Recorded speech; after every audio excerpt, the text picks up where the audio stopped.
అందరికీ నమస్కారాలు.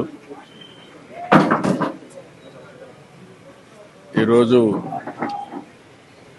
మా కుటుంబంలో అందరికంటే పెద్దగా ఉండే జయకృష్ణ గారి సతీమణి పద్మావతి గారు చనిపోవడం చాలా బాధాకరం.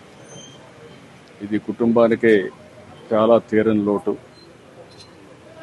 నాకు పెళ్లిగా మునుపటి నుంచి జయకృష్ణ గారితో అదే మరిగా ఆవిడతో పరిచయం ఉండేది.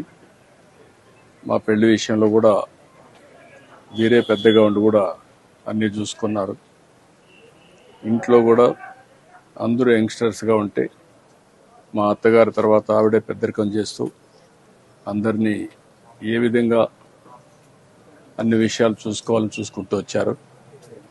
అలాంటి ఒక విధంగా చెప్పాలంటే అందరికీ ఏ అవసరాలున్నా కానీ కుటుంబానంతా కూడా కలుపుకుంటూ ముందుకు పోయారు. ఇటీవల కాలంలో ఆవిడికి సుస్థి కావడం, అనారోగ్యం కావడం, దాంతో ఈరోజు తెల్లవారుతో చనిపోవడం చాలా బాధేస్తుంది. ఓసారి అందరికంటే జయకృష్ణ గారికి కూడా చాలా తీరని లోటు ఇది.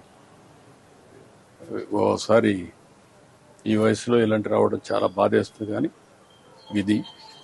ఇలాంటి సమయంలో నా బావగారికైతే ప్రగాఢమైనటువంటి సంఘీభావాన్ని, సానుభూతి తెలియజేస్తూ దేవుడు ఆయనకి అన్ని విషయాల్లో ముందుండాలని కోరుకుంటున్నాను.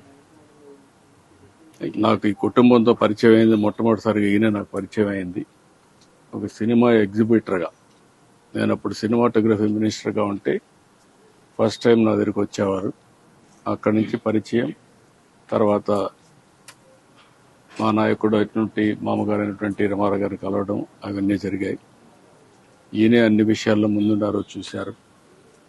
అలాంటి వ్యక్తికి ఈరోజు రావడం చాలా బాధేస్తుంది. ఏదేమైనా మేమందరం అండగా ఉంటాం. ధైర్యంగా ఉంటాడు, ధైర్యంగా ఉండి ముందుకు పోతాం. ఇది ఎవరూ తీర్చలేని లోటు, చాలా బాధాకరమైన సంఘటన. తలుచుకుంటే ఒకసారి చాలా బాధేస్తుంది. ధైర్యంగా ఉండడం తప్ప వేరే మార్గం లేదు. Okay, thank you.